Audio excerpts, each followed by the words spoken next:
Olá, meu nome é Vinícius Nunes e esse é o My News Entrevista. Ao meu lado, Yuri Schmidt, presidente da Associação Brasileira de Recuperação Energética de Resíduos. Presidente, muito obrigado por ter aceitado o nosso convite. Obrigado, Vinícius. É um prazer estar aqui com você, contribuindo para informações aí sobre o assunto. Primeiro, eu queria perguntar o que a Abrem faz com esses resíduos? Como que é a atuação da Abrem? A nossa associação representa os fabricantes, construtoras, operadores, construtoras e consultores, fornecimento de insumos, todo o ecossistema ligado a empresas relacionadas à recuperação energética de resíduos ou waste to energy. Basicamente, com o processo de combustão, a gente faz a queima do resíduo para geração de energia limpa e renovável. Através de caldeiras, né, como é feito com biomassa, você faz a destruição térmica do resíduo, você faz o tratamento dos gases que são emitidos e sai vapor de água praticamente das chaminés. Limites de emissões são 70% abaixo do considerado nas normativas. Então é uma forma inteligente de reduzir gás de efeito estufa e os danos socioambientais que são causados pelo descarte inadequado do resíduo sólido urbano. Então você, em vez de enterrar o lixo, você desvia ele, a fração que não é reciclável, para esse tratamento térmico, que hoje está inserido como prioridade nas diretivas da União Europeia e no conceito também inserido de economia circular, que é você aproveitar a energia daqueles resíduos, aproveitar os metais que seriam enterrados também e aproveitar também para melhorar os indicadores socioambientais, né, que você tem com esse desvio de aterros sanitários. E o Brasil é um país enorme. Qual é a capacidade do país hoje para essa geração de energia? Então, o Brasil ele tem mais de 200 milhões de habitantes. Se nós considerarmos aí 47% do lixo do Brasil, que é depositado nas 28 regiões metropolitanas do Brasil com mais de 1 milhão de habitantes, nós teríamos aí uma possibilidade de gerar 3,3 gigawatts de capacidade instalada, ou 3.300 megawatts de potência instalada. Isso seria uma quantidade que atrairia investimentos de 180 bilhões de reais para o Brasil, geração de 200 mil empregos e a redução de 83 milhões de toneladas de CO2 equivalente.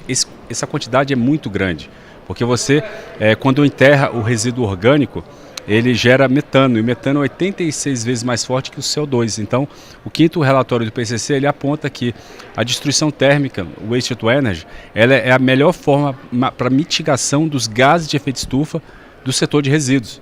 Então, a melhor forma é através da queima. Apesar de gerar CO2, quando você enterra, você só captura de 50% a 30% desse metano, né? Então, é uma atividade bastante importante, né, para o meio ambiente, para a saúde pública no Brasil. E essa capacidade de energia poderia abastecer uma cidade de qual porte, mais ou menos? Então, numa cidade, você teria a capacidade de abastecer de 5% a 10% da população de uma cidade. Considerando o lixo que é gerado nessa cidade, você teria essa capacidade. Então, isso traz uma maior confiabilidade e estabilidade ao sistema elétrico, porque são termoelétricas que, por meio da cogeração, elas fazem a geração de energia elétrica 24 horas por dia, 7 dias por semana, o ano todo. Gera de 8.000 a 8.500 horas ano. Significa um fator de capacidade, Vinícius, que chega a 95%. Então ela faz a estabilização do sistema elétrico na base. Então hoje, com as renováveis intermitentes, que depende de sol, vento e água, você não tem essa dependência. Então ela é complementar à geração renovável e também é renovável na fração orgânica que vai para o tratamento térmico. E além do lixo doméstico, qual outro tipo de resíduo poderia ser reaproveitado?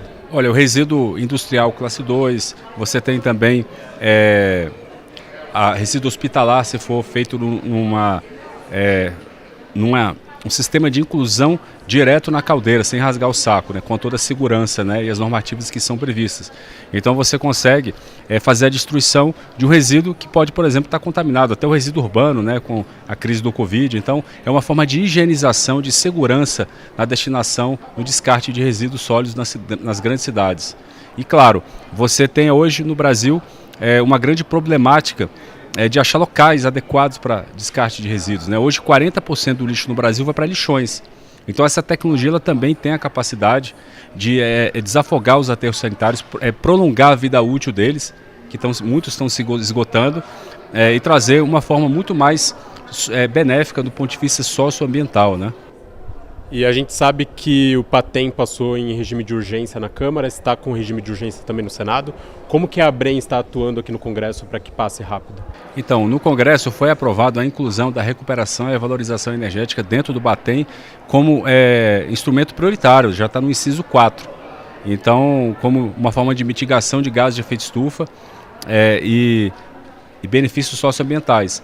Acontece que não há um instrumento de contratação. Como é uma fonte termoelétrica que gera na base, ela tem, como toda térmica, um custo mais elevado que as renováveis. Então ela não é competitiva no mercado livre, por exemplo, com as outras fontes. Até porque ela tem atributos que precisam ser valorados, que é o alto fator de capacidade, por exemplo, a geração ininterrupta, né, na base.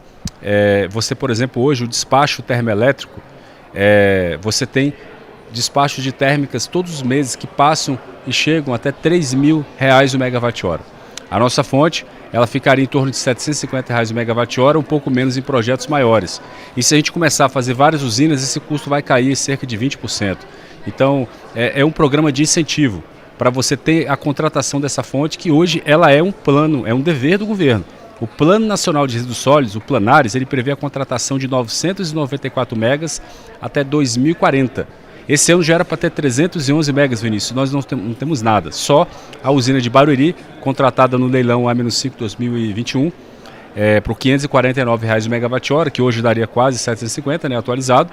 Essa usina de Barueri, ela vai entrar em operação em 2027, mas só tem essa, e é de 20 megas. Então a gente está muito atrasado com as metas do plano, e essa seria uma forma do governo cumprir a sua própria meta, né?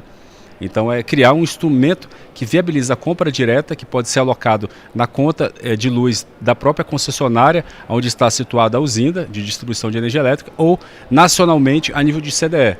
A CDE teria um impacto anual de 0,06% na conta, ou seja, um impacto marginal, considerando, por exemplo, que essa fonte ela reduz 220 bilhões de custos evitados na saúde pública e no meio ambiente em 40 anos, que é o período que essa usina vai operar. A durabilidade da tecnologia. Então, se hoje, por exemplo, o governo não faz nada, daqui a 40 anos a gente vai ter gasto 220 bilhões. Seria até inteligente do governo bancar a usina e doar para alguém operar. Ele ainda estaria economizando, porque custa 180 bilhões, como eu te falei, o custo de fazer as usinas. Então, é uma forma inteligente do governo de evitar custos ambientais. E a proposta ela não traz impacto no custo municipal, porque ele viabiliza pelo mesmo custo hoje de um aterro sanitário, essa tarifa. Então não tem aumento desse custo para o município. E você tem uma diluição que torna quase irrisório essa conta a nível de CDE. Mas também pode ser alocado por decisão do governo na própria distribuidora. Então o governo tem essa margem de trabalhar como ele achar adequado, né? Em dado momento, como é que ele vai contratar. Inclusive o governo tem a prerrogativa de estabelecer o preço.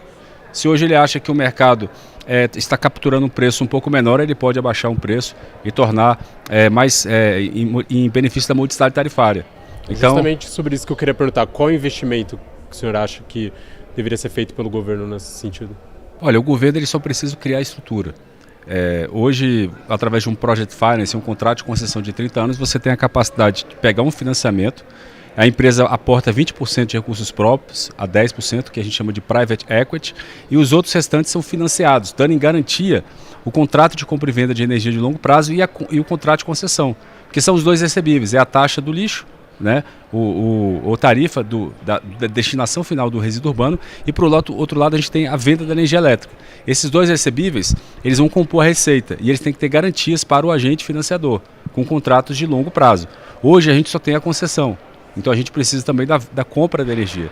E como o setor elétrico está sobrecontratado de capacidade, a gente precisa criar um mecanismo diferenciado. Então esse seria um mecanismo até para cumprir a própria meta, né? Hoje há uma certa confusão no governo de quem seria a atribuição para essa meta, né? A meta do Planares, a atribuição é do Ministério do Meio Ambiente, mas é o Ministério de Minas e Energia quem cuida dos leilões ou da compra dessa energia elétrica junto às distribuidoras, essa regulamentação. Então esse mecanismo vem justamente isso, para criar uma forma de viabilizar essas usinas no Brasil. Certo. Conversei com o Yuri Schmidt, presidente da ABREM, Associação Brasileira de Recuperação Energética de Resíduos. Você que acompanha o canal My News, continue ligado no nosso canal no YouTube, ative as notificações e inscreva-se. Até mais!